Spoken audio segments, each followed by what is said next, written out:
in their place, we put in people who are more independent, who don't have the same amount of business expertise, who may have the right objectives in mind, but don't have the same experience. I mean, limiting the number of boards that people can sit on. I mean, that type of cross-pollination is what helped companies get better, because you learned in one boardroom something that you could apply in another boardroom. That's largely gone away. And I guess I'd go back to Sarbanes-Oxley, which is a lot of people looked at the Sarbanes-Oxley legislation as meant to stopping the fraud from Enron and WorldCom and everything else. Well, it doesn't do that. It doesn't stop fraud. Anybody that's determined to try to do fraud is going to think that they can get around it anyway. What it did do was it put a lot of additional requirements on the board. And for a lot of boards of directors, instead of worrying about strategy, they worried about compliance checklists. Have I done this list of items that the legislation requires me to do? Well, to the extent that they're focusing on that and not on strategy, I don't think that that's the purpose of what the corporate entity is all about. And therefore, when the provisions that I see in the bill that really, I'm not opposed to the disclosure provisions, and frankly, the way the securities laws have worked and the way the SEC has historically practiced, which is shine a light, maybe if you force people to explain why they can't separate the chairman and CEO, maybe some people will in fact separate them. I'm not opposed to that type of disclosure regime, but when it comes to substantive matters that will basically impose a one-size-fits-all model on a corporate structure that works because it's not one-size-fits-all, I think it's a big problem. Before Professor Romano, I'm going to invite folks to come to the microphone. We have about 15 minutes left if there are questions from the audience. Go ahead, Professor Romano. Did you want to take the questions first? If you want to just quickly, best and worst in the Panelists. Well, I would just say that rather than take that perspective, I would say that if we think that these are going to be passed, what I would most be concerned about is the format of how these are. I mean, I agree that the disclosure ones are, that's certainly not as troubling as any substantive aspect. So what what you worry about is unintended consequences of any legislation. And I'll just take an example to say on pay example. So I would want these all as optional for firms and or a sunset, that they have to rethink it after a certain period, and that would make me feel more comfortable. I'd also feel more comfortable if any of these were in state laws already, so that we know the federal government, there's been some testing. But I'll just give one example of the unintended consequence issue. So one of the empirical studies on say and pay is completely correct. We don't find very many no votes. So, which is what people are worried about. Oh, they're going to, how can chairs decide this? But one study found that the total pay of companies in the UK, they're looking at, before and after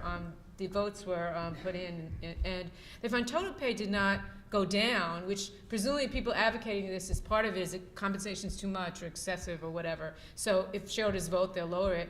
But although it didn't go down in total, we found it shifted to more fixed from incentive compensation. And in some sense, that's sort of a perverse view if you think that what we want to do is give people more incentive compensation so that they do better when the firm is doing better. It's sort of almost a perverse unintended consequence. And one could go back to sort of when we had other this is less substantive than some other things Congress had done with respect to executive pay. If we go back to 92 or 93 when they put in the deduction for limit, it's only $1 million if it's cash, but if it's equity incentive compensation, it's unlimited deductibility. Well, we found sort of now this was, in some sense, we thought this was good. We want them to have incentive compensation, and it massively increased incentive compensation. And I guess that's partly why people, we're all the big dollars in anyone's compensation. The majority of it is from equity and incentive pay. And some people think, well, that was the problem with, I guess that's Steve's short-sighted argument, that may have led to some of the financial problems, either in Enron and in the financial crisis.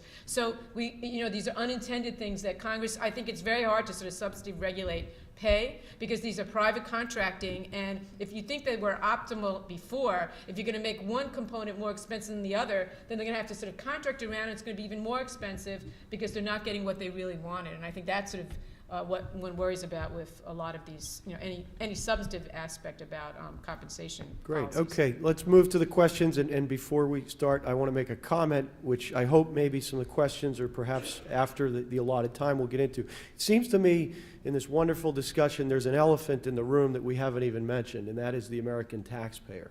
In the era of bailouts, is it enough to talk about the directors and the shareholders and their relationship. The person with skin in the game, it seems to me, in GM is the American taxpayer. So with that comment, let's hear our first question. And thank you, Judge Hardiman. With respect to say on pay, it seems the only person with a say on pay for GM or many other companies is Kenneth Feinberg. What implications does the experience with the TARP bailout companies have for the federal role in corporate governance going forward, even after the TARP is ended? Well, I guess I'll start. I mean, if you want to know what the impact is, look at today's Wall Street Journal, where it talks about the impact of the uncertainty Feinberg's created on trying to fill the Bank of America position. You know, it's great if you have somebody that's really that smart, and Ken's pretty smart, that can really figure out what the right answer here is. But I think the concern is there are better ways to get at that, and say on pay, again, because of the way it's structured, it intentionally doesn't have teeth, because I think people recognize that looking back in hindsight is a problem. But there's already a bunch of rules that are in place, both in the stock exchange and under federal law, that require new comp plans to be approved by shareholders, other things. It seems to me that, and by using the policing function with compensation committees and otherwise, is a much more effective way. I mean, rather than have a say on pay debate, if some large institution is unhappy with the way the comp committee has structured incentives, trying to have a dialogue with that comp committee is going to be much better than standing up publicly and saying, you know, we don't like what the result is. So I would say we have to I'm very sympathetic to your view. I think we have to distinguish all companies from those that are bailed out, and actually not just sort of the TARP bailouts, but people still get, you know, federal support who are banks like deposit insurance or access to the federal funds rates, which is subsidizing their borrowing, and I think that is a concern. Now, I think that having the pay czar determine the details of people's salary, and if you look at the proposed regulations, it's not going to just be the CEOs of these companies, but they're going to go down to like loan officers and the like. That's sort of troubling, because it's hard to think of how the government, you know, and one individual or the bank examiners will be able to do that.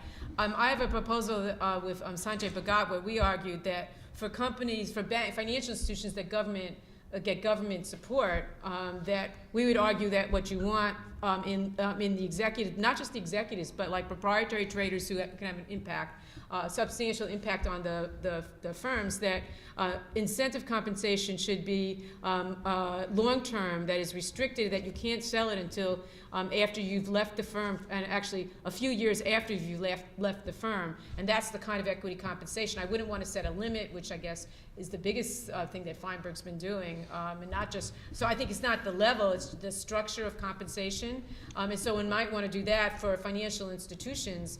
But I think the issue in a lot of this legislation is it's not just the tax, it's not the ones that we've bailed out, but we're going to apply it to everybody. Mr. Hitchcock. Yeah, a couple of thoughts on that. I think say on pay has become what they call in Nashville a crossover hit.